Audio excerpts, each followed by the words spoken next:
Oi, meu nome é Luana. 3 semanas depois que ele me deixou, dizendo que eu era pobre demais para estar ao lado dele, recebi um convite para o casamento dele com a mulher com quem ele me traiu.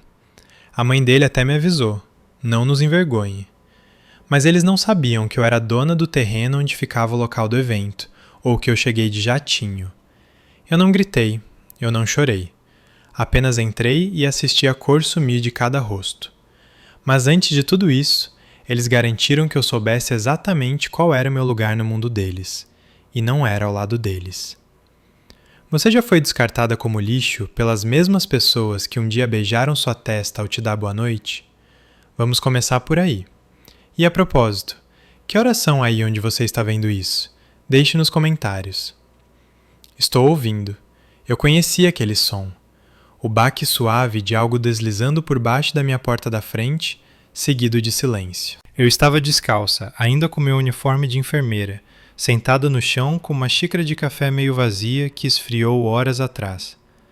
Contas e avisos de despejo espalhados ao meu redor como cartas de baralho distribuídas pela própria vida. Então, quando vi aquele envelope cor de creme no chão, suspirei. Imaginei que fosse outra ameaça do banco ou talvez uma data de audiência que eu tinha esquecido. Mas quando peguei, congelei. Folha de ouro, papel cartão pesado, um daqueles envelopes que cheira a loja de noivas de luxo. Virei o envelope, sem remetente. Abri com as mãos já tremendo. Você está cordialmente convidada para o casamento de Tiago Dantas e Juliana Reis. Minha respiração parou. Tiago, meu marido. Bem, ex-marido. O homem que me deixou parada no meio do nosso apartamento vazio, com uma pilha de cartões de crédito estourados e uma geladeira cheia de nada. E Juliana, eu me lembrava dela. Ela era assistente jurídica do escritório do Tiago. Aquela com os longos cachos loiros e uma risadinha falsa que sempre vinha um segundo atrasada na festa de Natal da empresa. Ela levava brigadeiros gourmet em potinhos de vidro e flertava como se estivesse fazendo teste para uma novela. Agora ela era a noiva. No final do convite, em letra cursiva desenhada, havia um bilhete. Esperamos que você seja discreta. Dona Helena Dantas. Claro, a mãe dele, sempre tão polida, tão correta, tão absolutamente convencida de que eu nunca fui boa o suficiente para o filho dela. A mulher que uma vez me disse que eu era um projeto de caridade que eles tentaram civilizar. Acho que finalmente encontraram alguém civilizado o suficiente para eles. Coloquei o convite na mesa como se ele pudesse queimar meus dedos. E assim, o silêncio voltou. Meu apartamento, essa caixa pequena e superfaturada em São Paulo, com ar-condicionado barulhento e pisos que sempre pareciam empoeirados não importava o quanto eu varresse, parecia mais frio. Sem crianças, sem fotos emolduradas, sem barulho, apenas eu e uma orquídea morrendo no parapeito da janela que não florescia há meses. Caminhei até o espelho acima da pia da cozinha. Meu cabelo estava com frizz por causa do calor da cidade. Eu não fazia as unhas desde que o Tiago foi embora. Havia linhas finas sob meus olhos que eu não tinha notado antes. O tipo que vem da preocupação, não do tempo. Sussurrei para meu reflexo. Ele realmente me convidou. Por quê? Como uma demonstração de poder? Como uma piada doentia? Ou talvez para me lembrar uma última vez que ele tinha feito um upgrade. Comecei a jogar o convite no lixo, mas parei. Em vez disso, peguei um álbum de recortes empoeirado da prateleira, aquele com nossas fotos de casamento. Nós nos casamos descalços em uma praia simples em Ubatuba. Ele sussurrou que eu o fazia se sentir real. Agora ele estava se casando com uma mulher que usava salto alto de grife para tomar café da manhã. Enfiei o convite no bolso traseiro do álbum. Não sei porquê. Talvez para me lembrar de que eu não estava imaginando nada disso. Nesse momento, meu celular vibrou. Uma mensagem de uma antiga amiga da faculdade de enfermagem com quem eu não falava há tempos. Amiga, você viu o post da Juliana no Insta? Ela te marcou. Eu nem sabia que ainda estávamos conectadas. A curiosidade falou mais alto. Abri o aplicativo. Lá estava ela, Juliana, perfeitamente posada, com a mão estendida, exibindo um anel do tamanho de uma bola de gude. Ele finalmente encontrou alguém à altura. Mal posso esperar pelo nosso grande dia. Espero que todos se comportem. Meu nome estava marcado no final, como se eu fosse parte do cenário, como se eu não existisse além de uma menção. O ar saiu dos meus pulmões. Fechei o aplicativo, deletei-o do meu telefone e encarei a tela até ela ficar preta. Então era isso. Era isso que eu tinha sido. Uma fase, uma parada no caminho, alguém que ele precisava atravessar antes de chegar à sua vida real. Fiquei parada por um longo momento, deixando o silêncio se instalar novamente. Quase não ouvi, apenas o tic-tac suave do relógio de parede, o estalo da geladeira, o zumbido do ventilador. Então meus olhos se desviaram.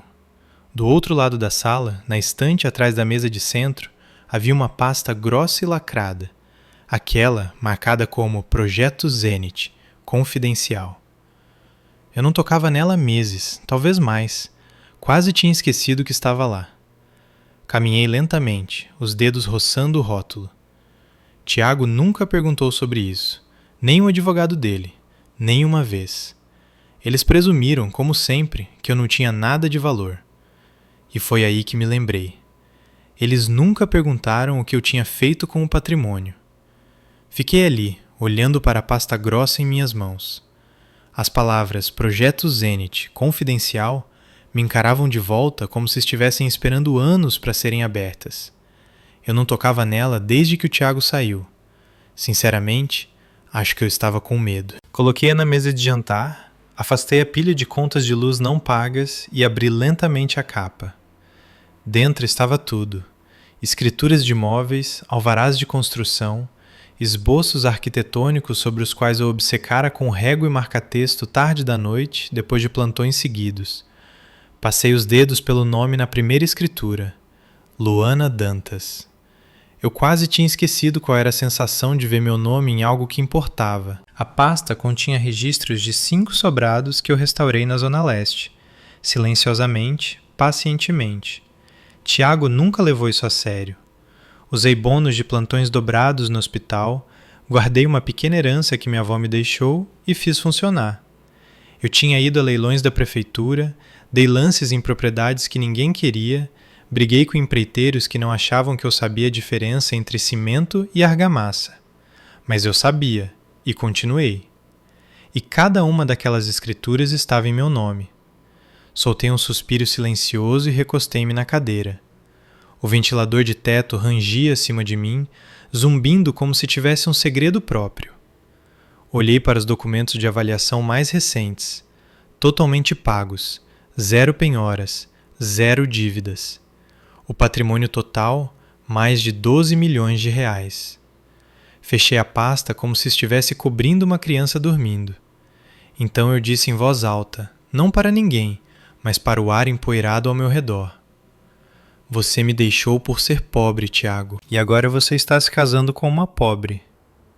As palavras nem tinham gosto amargo, elas tinham gosto de realidade. Levantei e fui até a cozinha.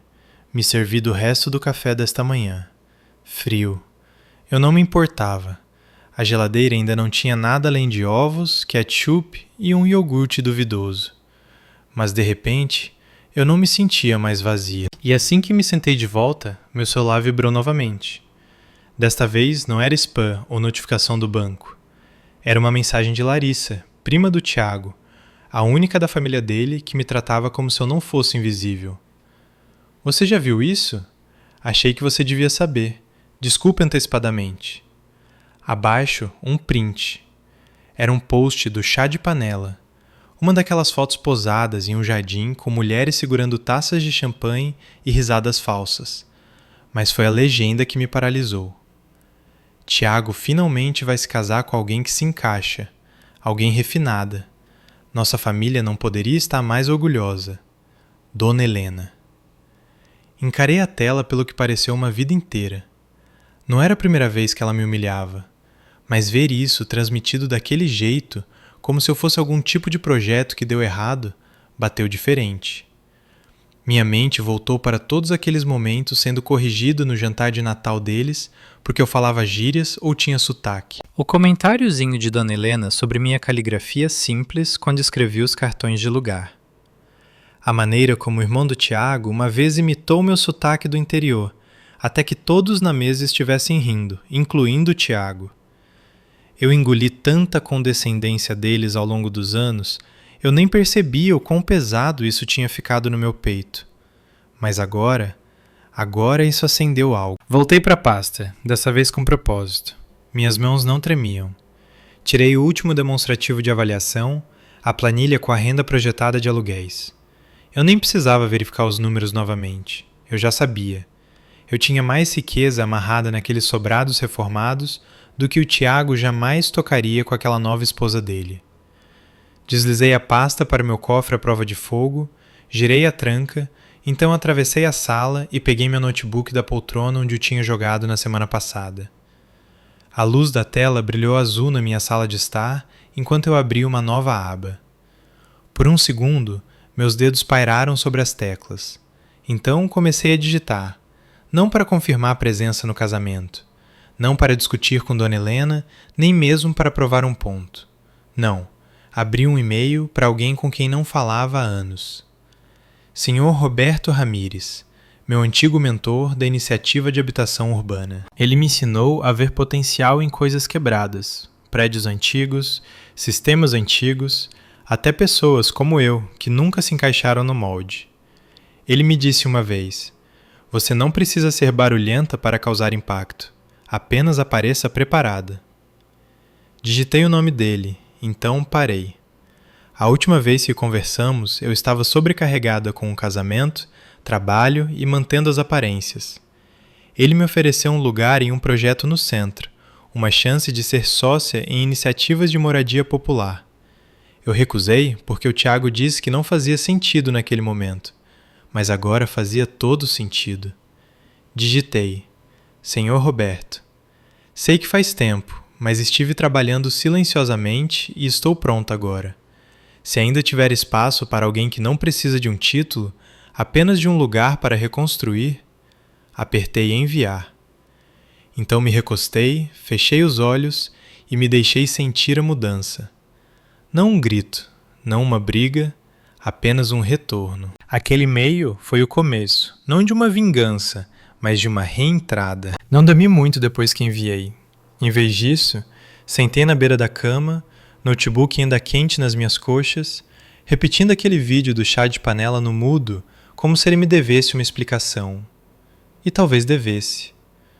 O vídeo era uma daquelas transições de antes e depois do TikTok. A noiva do Tiago e suas madrinhas começavam de roupão, depois estalavam os dedos para o glamour total. Vestidos combinando, saltos, sorrisinhos. Mas o que fez meu estômago revirar foi a legenda. Vibes de garota pobre do brunch, roupas de brechó e doações. Então veio o zoom em uma das garotas usando um vestido de chiffon azul pálido. Pisquei, pausei, dei zoom novamente. Eu conhecia aquele vestido. Eu o usei em um brunch de enfermeiras 3 anos atrás, comprei por R$30 em uma liquidação, usei 2 vezes e depois doei para uma instituição de caridade na Zona Norte durante uma limpeza no armário. Eu lembrava porque a bainha tinha soltado e eu a consertei à mão. Elas tinham o meu vestido, não apenas um vestido como o meu. Isso significava que alguém tinha rastreado onde eu doei minhas roupas velhas, revirado, comprado. Inclinei-me para trás, olhando para o teto, tentando invocar a versão de mim que costumava rir das coisas. Mas ela tinha ido embora. Ela ficou quieta em algum momento entre ser informada de que eu era muito prática para viagens chiques e perceber que o Tiago tinha esvaziado minha conta para comprar um lenço Hermès para a mãe dele. Falando nisso, toquei o TikTok novamente. Desta vez olhei atrás delas. Lá estava ele, amassado ao fundo, meio pendurado em uma caixa de doação de plástico atrás do cenário da foto. Aquele mesmo lenço. Eu reconheceria aquele tom horrível de dourado em qualquer lugar. Dona Helena uma vez chamou de elegância atemporal. Eu chamei de desculpa barata embrulhada em cashmere. e agora ele estava atrás de um grupo de mulheres que riam do vestido de brechó de uma garota pobre enquanto literalmente usavam as roupas dela. Fechei o vídeo. Meu apartamento estava quieto. Quieto demais. Levantei e me movi na penumbra até a cozinha. Acendi o interruptor e enchi um copo d'água. Então caminhei até minha estante, não para pegar um livro, mas para a gaveta que eu escondia atrás de uma fileira de livros antigos de enfermagem. Dentro, um batom vermelho, ainda no tubo, sem uso, marca de farmácia, aquele que Dona Helena desprezou durante nosso último jantar juntos. Isso é um pouco jovem para você, não acha? Ela disse com aquele mesmo sorriso tenso que usava ao elogiar meu cabelo e sugerir imediatamente um corte. Naquela época, eu enterrei o batom sob pilhas de coisas que estava tentando esquecer. Agora, eu o abri. A cor era ousada, escarlate, sem desculpas. Inclinei-me para o espelho pendurado acima da pequena mesa perto da janela e lentamente o pressionei contra os lábios. Sem tremer, sem duvidar. Olhei para mim mesmo por um longo momento, não apenas para checar a maquiagem, mas para estudar a mulher que eu tinha me tornado. Aquela que eles dispensaram, desvalorizaram, zombaram e ainda subestimaram. Caminhei até o cartão de confirmação de presença que estava fechado no meu balcão há 2 semanas. O envelope tinha Senhora Luana Dantas, em caligrafia rodopiante, como se não tivessem me jogado fora como bagagem velha. Tirei o cartão. 3 palavras. Irei comparecer sozinha. Sublinhei a última palavra, apenas uma vez, sem floreios, sem drama. Então peguei meu celular, abri meu aplicativo de viagens e digitei o destino do casamento. Gramado. Figurinha carimbada. Tiago sempre teve uma queda por aparências.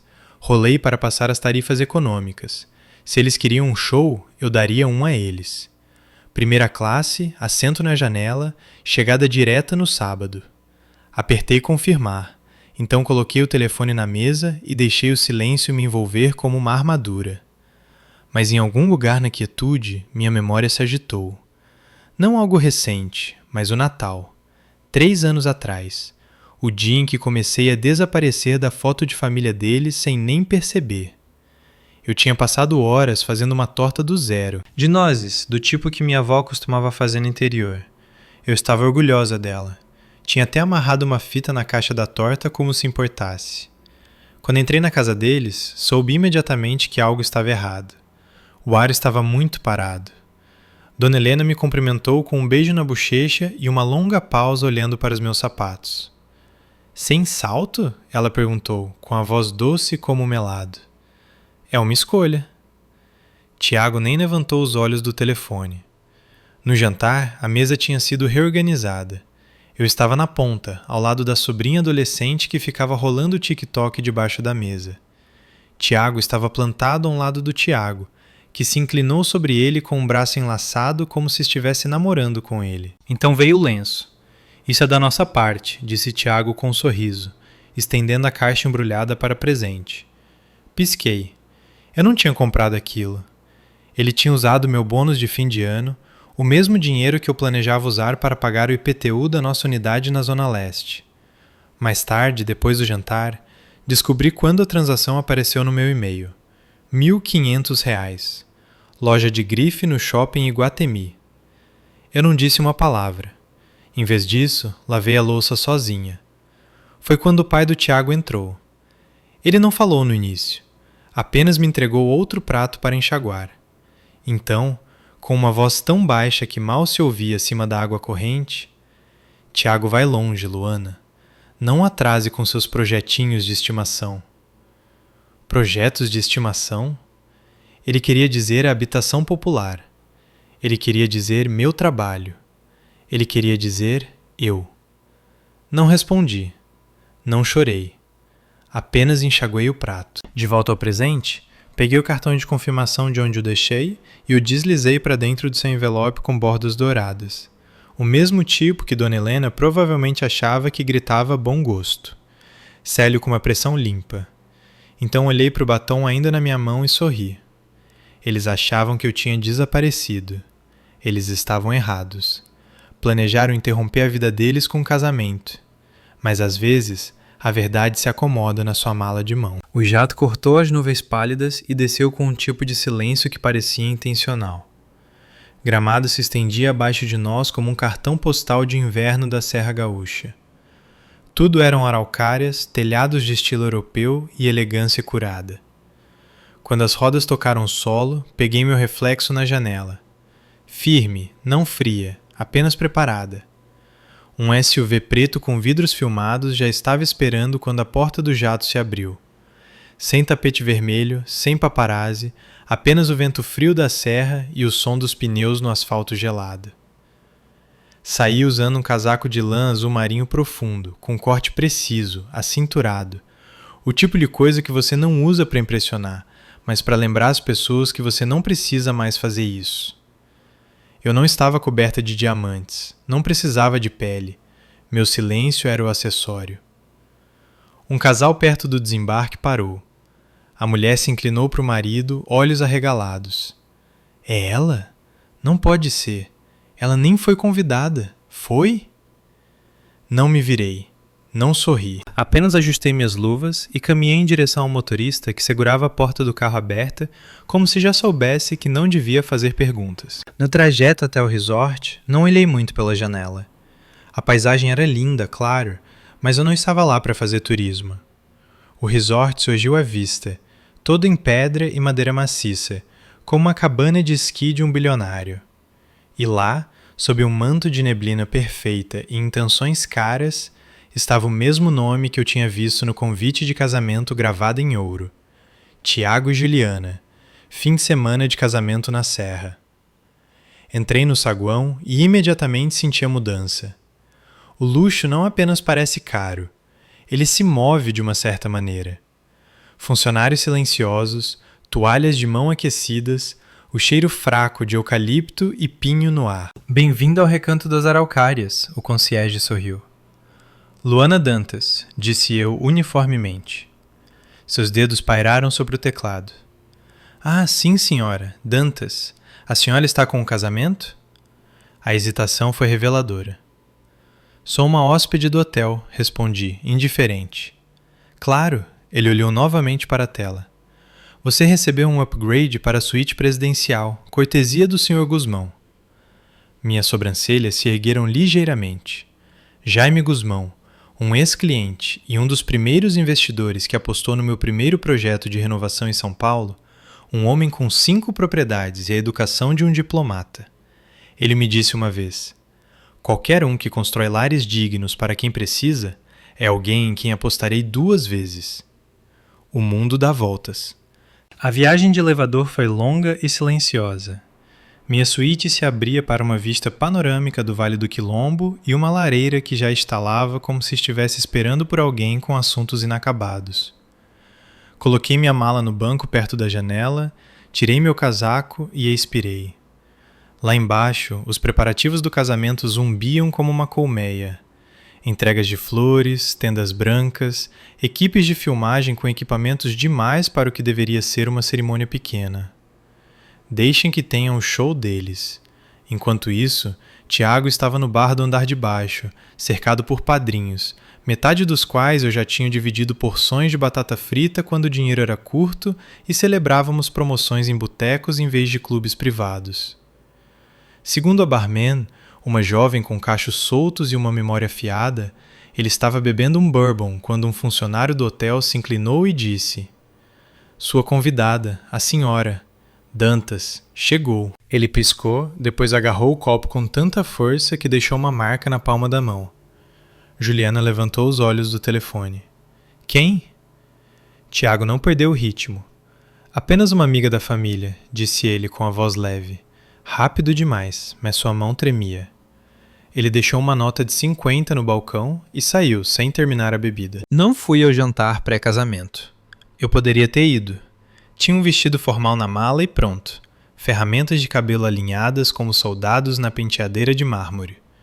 Mas eu não estava lá para dançar. Em vez disso, chamei o serviço de quarto e pedi que entregasse uma garrafa de Romanée Conti, safra 2011. Tiago uma vez zombou de mim por levar uma garrafa de vinho de R$ 35 para o aniversário dos pais dele. chamando de suco de uva de mercado. Então, mandei o melhor para ele com um bilhete. Não se preocupe, este não é de brechó. O garçom entregou direto na mesa do jantar de ensaio. De acordo com a mesma barman, que por acaso estava namorando a irmã mais velha de uma das daminhas, a mãe do Tiago ficou branca como papel no momento em que leu o cartão. Juliana apertou os olhos para a garrafa, confusa. Ela é sempre tão dramática assim? Ela perguntou. Tiago murmurou. Apenas ignore. Mas ela não ignorou. Porque garotas ricas não gostam de segredos. E o nome que nunca ouviram, chegando em um jato particular, com upgrades de hotel e uma garrafa de vinho lendária, isso não é algo que se ignora. Isso é algo que se pesquisa no Google. Fiquei na minha suíte naquela noite, pedi um filé, abri uma pequena garrafa de merlot, acendi o fogo. Sem música, sem TV, apenas silêncio. Pela primeira vez em muito tempo, não parecia que o silêncio estava me engolindo. Sentei na varanda por um tempo, observando a neblina descer pelas luzes da montagem do casamento lá embaixo. Alguém estava pendurando lanternas nas árvores. Música suave vinha da tenda do ensaio. Aquele tipo de jazz falso feito para soar elegante, mas que não diz nada. Tomei um gole e me permiti lembrar. Não da dor que passou, mas da lenta erosão. A maneira como Tiago costumava brincar que meu trabalho não era sexy o suficiente para mencionar em festas. A maneira como a mãe dele disse uma vez: sabe, enfermeiras costumavam ser vistas como nobres, mas hoje em dia todo mundo quer mais.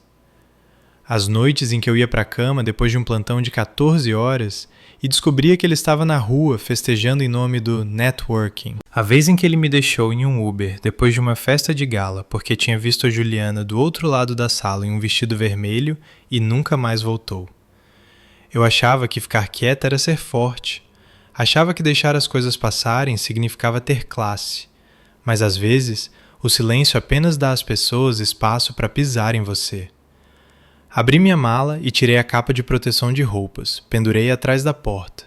Amanhã aquilo falaria mais alto do que qualquer coisa que eu pudesse dizer. Meu telefone vibrou uma vez. Uma notificação do hotel. A van do casamento parte às 11h15. Eu não precisava dela. Já tinha um carro reservado. E já sabia que eles não esqueceriam que estava por vir. A manhã chegou silenciosa, mas nenhum convidado se lembraria dela como pacífica. Levantei antes do sol. Não porque não conseguisse dormir, mas porque já tinha decidido que hoje não era sobre vingança.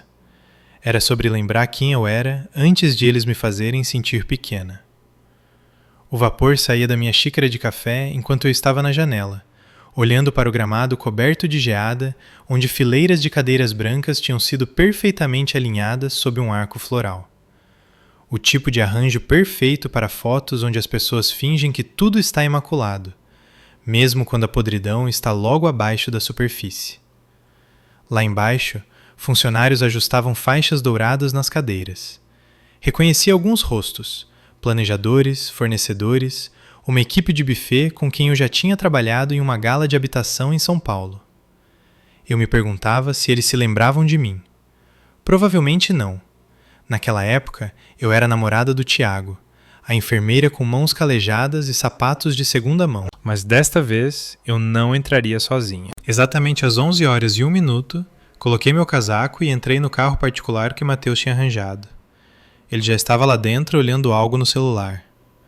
Ainda tem certeza de que quer fazer isso? Ele perguntou, não de forma indelicada. Não estou aqui para queimar pontes, disse eu enquanto o carro saía. Apenas para lembrá-los de quem construiu a primeira. Ele sorriu e guardou o telefone. Quando chegamos, a van principal tinha acabado de descarregar uma leva de convidados vestidos com tons neutros de grife e falsa humildade. Algumas pessoas se viraram quando o carro preto parou ao lado delas, claramente não fazendo parte da frota de transporte oficial. Saí, o ar frio da montanha me envolvendo como um desafio. E então Matheus saiu atrás de mim, alto, imaculadamente vestido, composto como alguém que não precisava provar nada. Sua presença não era barulhenta, mas era sentida. Foi aí que os murmúrios começaram. Espera, quem é aquele com ela? Ela não devia estar aqui, devia? Não, acho que aquele é o Mateus Faria. As pessoas o reconheciam, talvez não todos, mas o suficiente para começar uma onda. O padrinho do Tiago o cutucou perto do altar. Você não disse não para aquele cara em um negócio de duplex na primavera passada? Tiago não respondeu, seus olhos fixos em Mateus e depois em mim. A cor sumiu de seu rosto em segundos. Uma funcionária com fone de ouvido apareceu do nada, nervosa. Senhora Dantas, Sr. Faria, tivemos uma atualização de assentos de última hora. Por aqui, por favor. Nós a seguimos passando pelos olhares chocados e suspiros rasos, passando por pessoas que um dia sussurraram pelas minhas costas ou olharam através de mim como se eu fosse invisível, e fomos direto para a primeira fila. Primeira fila. Houve um breve momento tenso quando os pais do Tiago olharam para cima e nos viram aproximar. A mandíbula da mãe dele travou. O pai dele piscou como se não conseguisse identificar o Mateus, mas viu o reconhecimento brilhar assim que o nome clicou. A empresa de investimentos dele havia rejeitado um dos primeiros projetos imobiliários do Tiago. Lembro-me do Tiago reclamando por dias, chamando-os de lixo elitista. E agora um desses elitistas estava me acompanhando até o altar. Apenas não o altar que eles esperavam. Tomamos nossos assentos silenciosamente. O silêncio ao nosso redor ficou mais alto do que a música tocando nos alto-falantes. Eu não precisava olhar em volta para saber que todos os olhos estavam em nós, que a Juliana provavelmente estava sussurrando algo afiado para sua madrinha, que as mãos do Tiago provavelmente estavam suando. Mas não foi até eu fazer contato visual com a mãe do Tiago que o verdadeiro frio bateu. Ela olhou diretamente para mim, os cantos da boca mal se segurando. O sussurro dela para Juliana foi tão nítido que quase pude ler as palavras em seus lábios. Nós te dissemos que ela não viria. Sorri apenas o suficiente. A música da cerimônia começou a aumentar. O pai da Juliana ajustou a gravata e lançou um olhar confuso para Mateus, provavelmente se perguntando que tipo de homem tinha acabado de escoltar a ex do Tiago para a primeira fila com uma graça que a própria família deles não tinha. Eu não disse nada, não me movi, mas senti o Tiago olhar para mim mais de uma vez, e então, logo antes dos votos, a interrupção chegou. Uma cerimonialista com saltos finos demais para o gramado veio correndo em direção a Juliana, curvando-se, com a voz tensa, mas urgente. Senhora Reis, precisamos conversar. É sobre o empreendimento Serra Alta.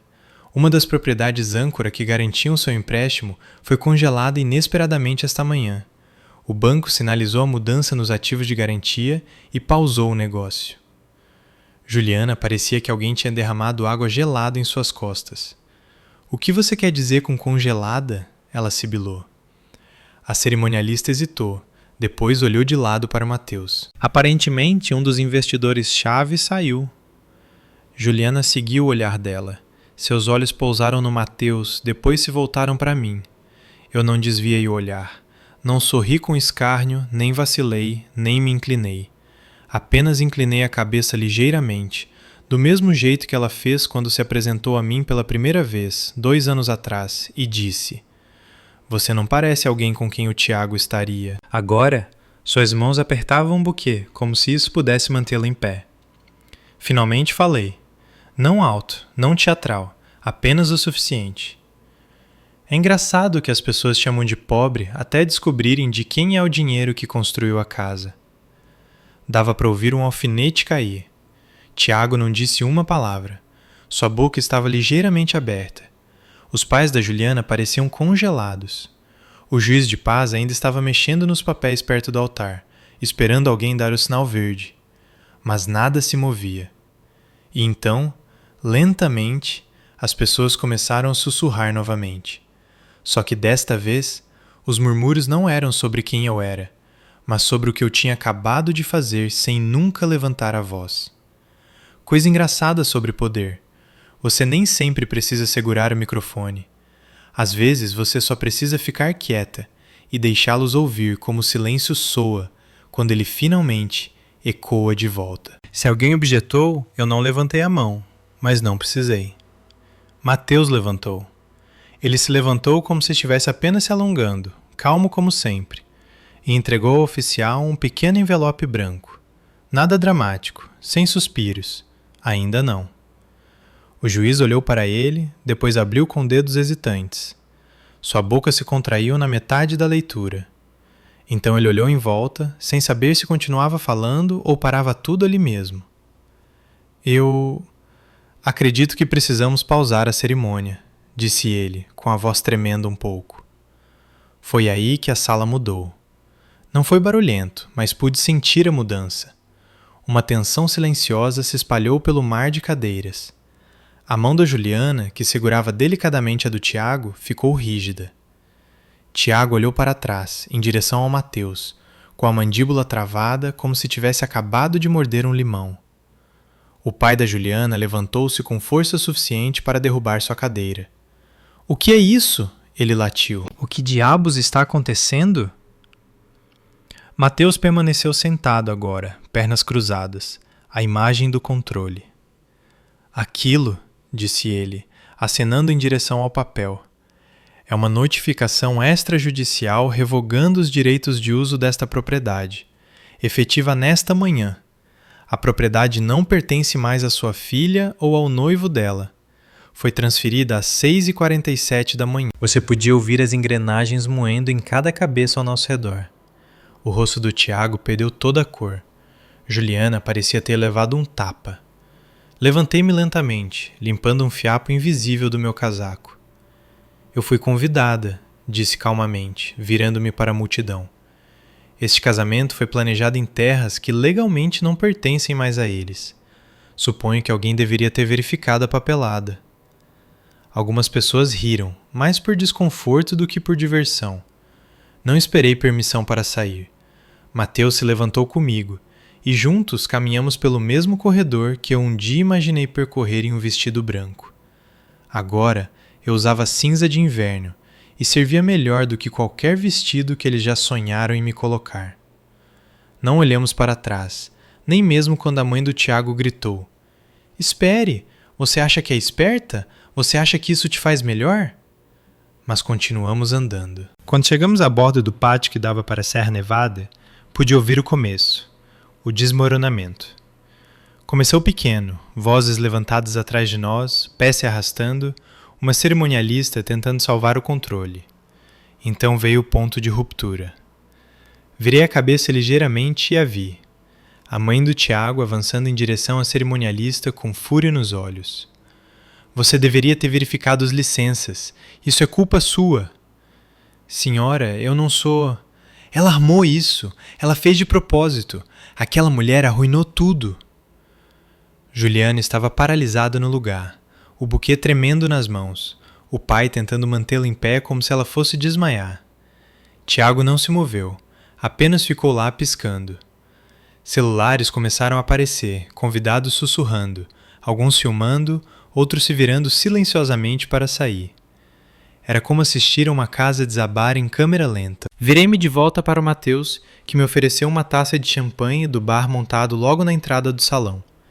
Nós nos afastamos e assistimos de longe enquanto o show se desfazia. Eu não sorri, eu não me gabei, apenas assisti. A mãe do Tiago agora estava sendo gentilmente conduzida para o lado pelos funcionários. Ela tentava bater em um deles, gritando algo sobre como todos estavam envolvidos naquilo. Os olhos da Juliana corriam de um lado para o outro como se procurasse uma porta que não existia. E um por um, os convidados começaram a escapar. Alguns foram para as vans, alguns se amontoaram nos cantos murmurando coisas como: bem, isso explica muita coisa, ou você viu como ela saiu com aquele cara? Até peguei uma mulher sussurrando para o marido. Honestamente, não estou surpresa. Tiago sempre achou que podia charlar seu caminho através de contratos. Mas alguns, apenas alguns, caminharam em nossa direção. Não rápido, não ansiosos, apenas respeitosos, curiosos. Uma ex-vizinha acenou para mim e disse: isso exigiu coragem. Um primo distante do Tiago fez um sinal de positivo discreto. Outra mulher, uma que eu mal lembrava de uma festa anos atrás, chegou perto o suficiente para dizer: você se portou com classe. Quem dera eu tivesse metade da sua compostura. Agradeci, mas não disse mais nada. Mateus e eu voltamos para a suíte. com vista para o gramado, longe dos olhos, do barulho, da tensão. Tirei meu casaco, chutei meus sapatos e afundei no sofá. Ele me entregou a verdadeira taça de champanhe agora. Sentamos em silêncio por alguns minutos, o tipo que não precisa ser preenchido. Finalmente, falei. Eu não arruinei o dia deles. Mateus olhou para mim, mas não interrompeu. Eles mesmos fizeram isso, disse eu. Eu apenas deixei que eles vissem. Ele assentiu, depois ergueu o copo ligeiramente em um brinde silencioso à visibilidade. Então brindei o meu contra o dele e a não pedir desculpas por finalmente usá-la. Lá fora, o caos continuava. Ainda podia ouvir trechos, a mãe do Tiago lamentando, Juliana gritando com alguém ao telefone, a cerimonialista tentando freneticamente explicar as coisas para fornecedores que não se importavam com o drama familiar, apenas com o pagamento. Mas nada daquilo me tocava mais. Inclinei-me para trás, deixei o gás frio do champanhe assentar na minha língua e expirei. O peso tinha ido embora. A performance acabou, e o próximo ato era deles para viver. A cerimônia acabou, mas as consequências tinham apenas começado. Mateus e eu ficamos em Gramado naquela noite, não para comemorar, apenas para respirar. Pegamos o caminho mais longo de volta para a suíte, parando em uma parte tranquila da propriedade onde a geada ainda não tinha sido pisoteada por sapatos sociais e arrependimento. Pela manhã, a internet já tinha feito o que faz de melhor. Acordei com mais de 50 mensagens de texto e 3 chamadas perdidas de números que eu não reconhecia. Não atendi nenhum. Em vez disso, peguei uma xícara de café e sentei na janela, observando o sol nascer sobre a serra congelada enquanto o mundo pegava fogo por causa deles. O primeiro vídeo que apareceu estava granulado, tirado da última fila da cerimônia, o momento em que o juiz parou de ler. Então, um zoom lento na mãe do Tiago, boca aberta, olhos correndo, e Mateus calmamente entregando o envelope. Rolei a tela, e havia dezenas de outros. Outro clipe mostrava Juliana jogando buquê na parede dentro do salão. Alguém tinha adicionado legendas como se fosse uma esquete de comédia. Em poucas horas, as redes sociais estavam cheias de especulações. A ex-esposa estava por trás disso? Eles realmente construíram um casamento em terra que não possuíam? Alguém desenterrou o Instagram público da cerimonialista e começou a marcá-la na hashtag Desastre Casamento na Serra. Então vieram os vídeos do TikTok editados com música dramática, narrações, teorias da conspiração. Eu não postei nada, não precisei. A internet tinha decidido. Ao meio-dia, um vídeo de Mateus e eu saindo juntos tinha mais de 3 milhões de visualizações. Eu não estava sorrindo. Não estava com um sorrisinho de canto de boca. Eu apenas parecia farta. E aparentemente as pessoas se identificaram com isso. Um usuário comentou. Ela se portou como se uma tempestade já tivesse passado por ela. Outro respondeu. Plot twist. A ex-esposa tinha todo o poder o tempo todo. A hashtag #AXVenceu começou a subir nos Trending Topics. Fechei meu notebook depois disso, não para me esconder. Eu só não precisava de mais validação, não de estranhos. O que veio a seguir, no entanto, não foi de estranhos. Por volta das 15 horas, bateram na porta da minha suíte. Não alto, apenas uma batida educada. Mateus estava em uma ligação, então atendi. Um homem de casaco preto estava lá, segurando uma pasta fina. Senhorita Dantas? Ele perguntou. Sou eu. Ele me entregou a pasta e assentiu. Entrega do escritório de advocacia Tesleman e Associados. É sobre o fundo fiduciário do seu avô, liberação atrasada. Assinei e fechei a porta lentamente. Eu não pensava no espólio do meu avô há anos. Quando ele faleceu, tudo foi tratado discretamente.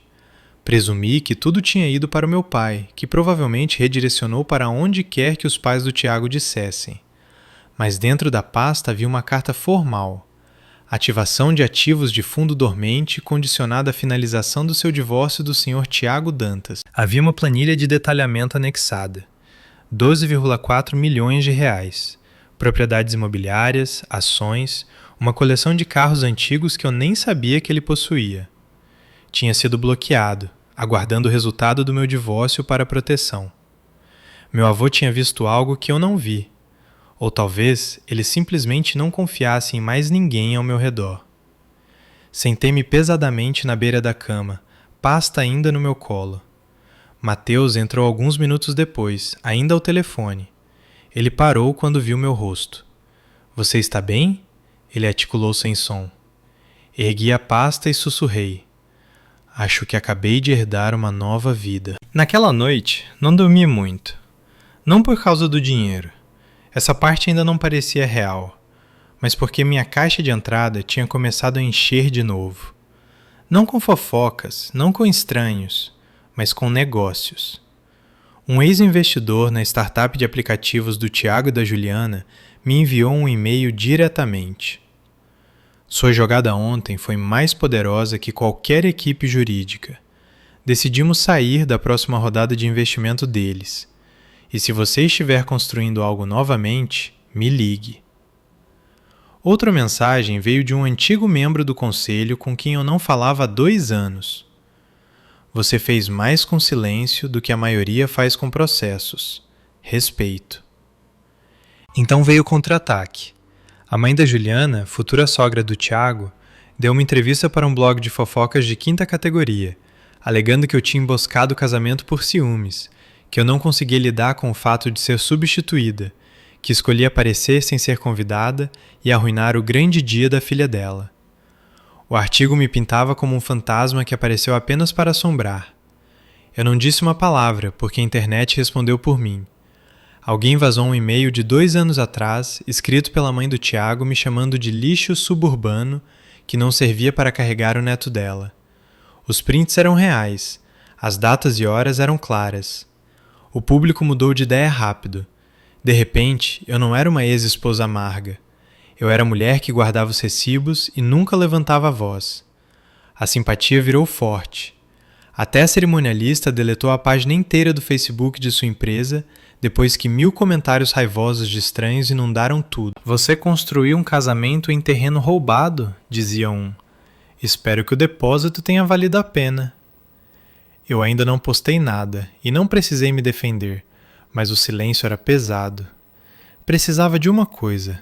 Então, digitei exatamente 10 palavras.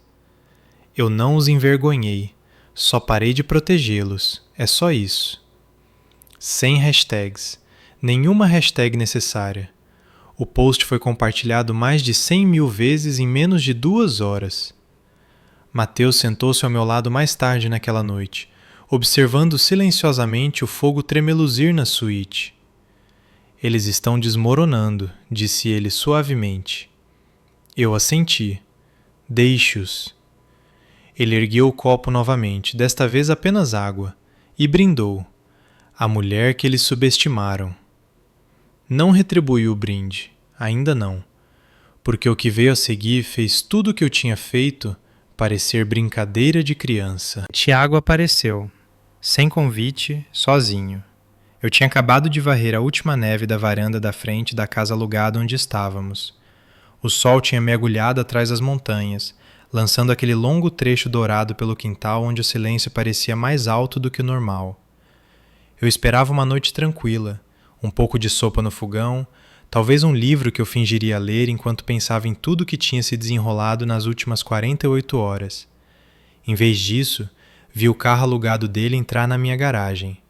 Não o carro esportivo vistoso que ele costumava amar, nem mesmo aquele SUV preto compensatório, apenas um sedã bege médio, provavelmente emprestado, talvez alugado.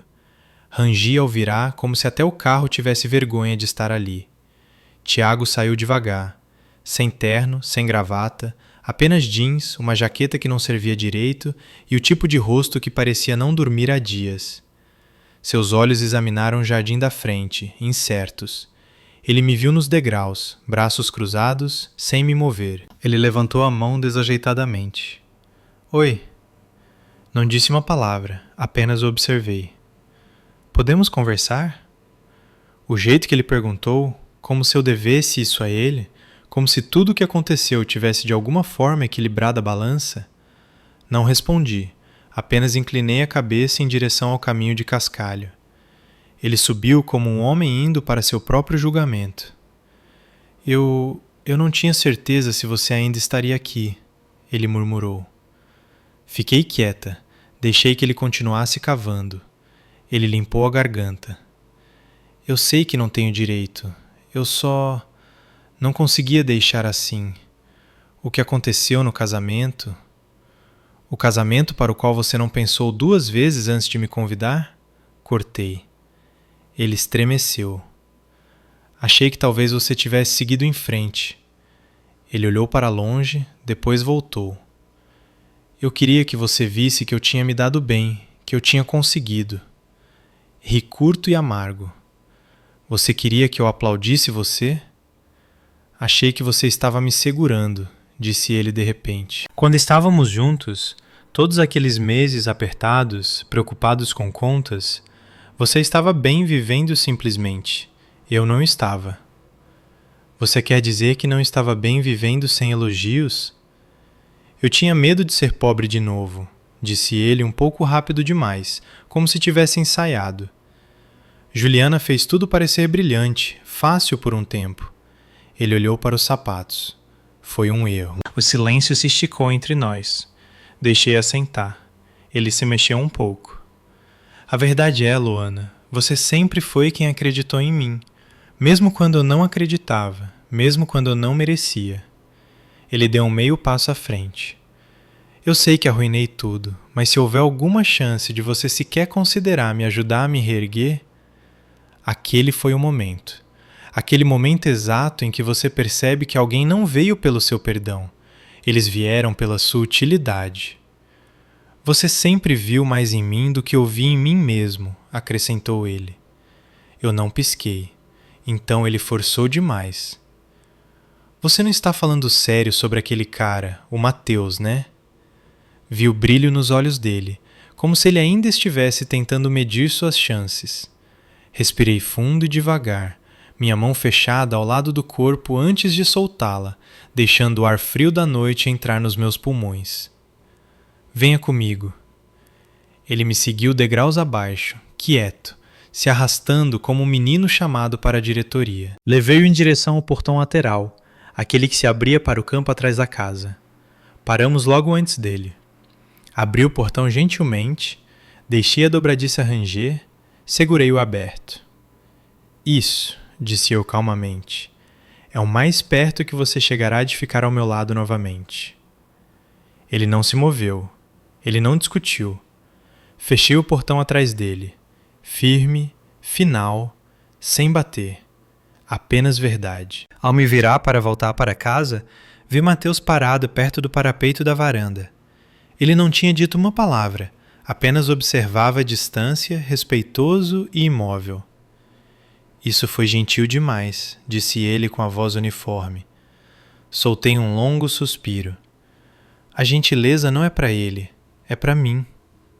Não dissemos mais nada. Mateus não ofereceu conforto. Não disse que eu tinha feito a coisa certa. Ele apenas me deixou ter o momento. Me deixou ser dona dele. Lá dentro, finalmente servi aquela sopa. Mateus sentou-se à mesa, rolando silenciosamente o telefone enquanto eu ficava na janela. O carro do Tiago ainda estava estacionado na beira da garagem.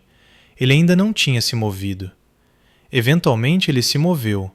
Deu ré devagar, sem drama, sem último olhar.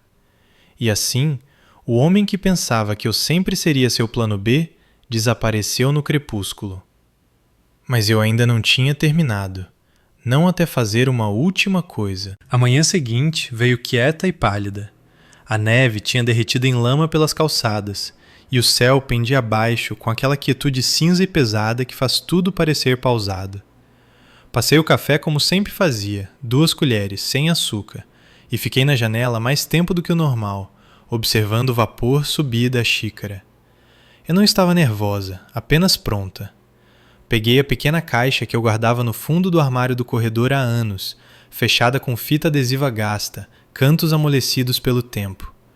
A mãe do Tiago uma vez me implorou para queimá-la. Algumas coisas são melhores esquecidas, ela disse com a voz tensa, pressionando a caixa em minhas mãos durante uma daquelas ligações frenéticas, quando ela ainda fingia ser educada. Eu nunca queimei. Não sabia por que tinha guardado aquilo na época. Talvez achasse que o Tiago iria querer algum dia.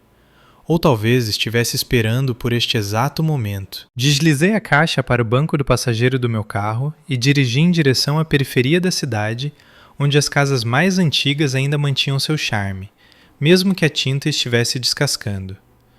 O lugar dos pais do Tiago era um desses. Persianas brancas, agora amareladas, e uma passarela de tijolos rachados que um dia tinha sido orgulho da rua sem saída.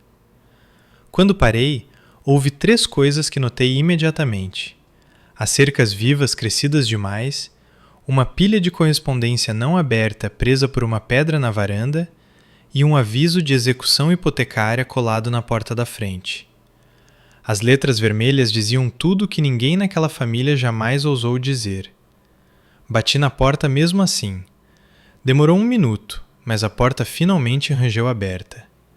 E lá estava ela, a mãe do Tiago. Sem pérolas desta vez, sem batom, apenas um suéter cansado, chinelos e os olhos de alguém que ficou sem histórias para inventar. Ela piscou para mim como se não tivesse certeza de que eu era real. Não estou aqui para brigar, eu disse. Seus ombros caíram de alívio e ela se afastou. Não pedi para entrar. Apenas me ajoelhei na varanda, coloquei a caixa perto da porta. O que é isso? Ela perguntou, com a voz rouca.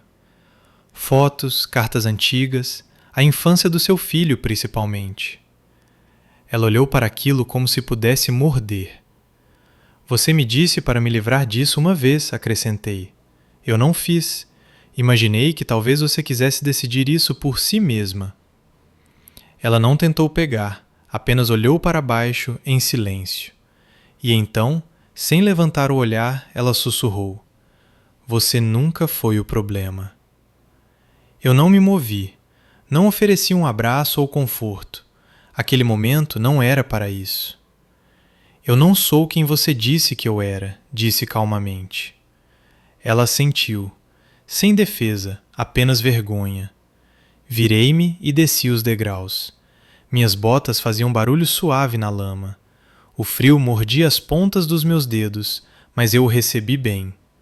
Lembrava-me de que eu ainda podia sentir. Enquanto dirigia, passei pelo local onde o casamento do Tiago e da Juliana tinha acontecido. O arco floral chique tinha sumido. Trabalhadores estavam carregando cadeiras dobráveis na traseira de uma van. Pétalas soltas cobriam o chão e uma rajada de vento as jogou no ar. Rosa, branco e algumas douradas caindo em espirais lentas, como se algo tivesse acabado de terminar, ou talvez nunca tivesse realmente começado. Abaixei o vidro. O ar estava fresco, com cheiro de rosas passadas e madeira úmida. Não cheirava mais a luto. Quando cheguei em casa, o sol já estava começando a baixar novamente. A caminhonete do Matheus estava na garagem. A filha dele, Alice, estava lá fora, rindo enquanto perseguia uma das galinhas pelo quintal com suas botas grandes demais. Passei por eles, sorrindo um pouco para mim mesma, e fui até o jardim. O vento tinha espalhado a cobertura morta, mas eu sabia exatamente onde ir. Lá, perto da base do salgueiro, sob uma pedra chata que eu uma vez tinha colocado ali intencionalmente, estava um pequeno envelope desgastado pelo tempo. Ajoelhei-me e tirei-o gentilmente. Minha antiga aliança de casamento. Eu não a usava há anos, mas também não tinha jogado fora. Por muito tempo tinha sido pesada demais para usar e dolorosa demais para me desfazer. Aquela pequena faixa de ouro um dia pareceu uma promessa. Acabou sendo um recibo. Levantei-me, caminhei até o deck que se estendia sobre o lago atrás da nossa casa. As tábuas rangiam suavemente sob minhas botas. A água estava calma. Uma fina camada de névoa pairava sobre ela, capturando a luz como prata afiada. Segurei o anel na minha mão por um momento, depois abri meus dedos. Ele escorregou da minha palma sem resistência, um pequeno brilho de ouro desaparecendo na quietude com quase nenhum som. Sem cerimônia, sem lágrimas, apenas paz. Fiquei ali mais um tempo, respirando o ar frio, observando as ondulações desaparecerem. Mais tarde, naquela noite, Mateus me entregou uma caneca de chá enquanto Alice cochilava no sofá ao nosso lado, com a cabeça em uma almofada bordada com girassóis. Ele não perguntou o que eu tinha feito naquele dia, ele não precisava. Algumas pessoas falam amor com palavras, outras com silêncio, e há aquelas raras que falam apenas ficando. Recostei-me na poltrona, puxei o cobertor sobre os joelhos e encarei o fogo tremeluzindo baixo na lareira. Nem com raiva, nem vitoriosa, apenas livre. Eu não precisava de vingança, eu precisava da verdade. E às vezes a coisa mais rica que você pode ser é livre. E aquele portão, eu nunca o abri novamente, nem uma vez.